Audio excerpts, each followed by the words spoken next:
To manage your Scout routes, simply click on the Scout Routes tab at the bottom left of the screen. Then, at the top right of the screen, you will be able to open up the Scout Route filters. Toggling or clicking the first filter on and off will change the routes that you will be able to view. With the filter toggled on, you will see only Scout routes for the selected orchard.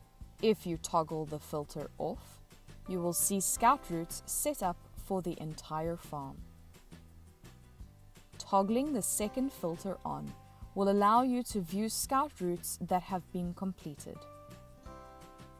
If you toggle that filter off, you will be able to view all Scout routes.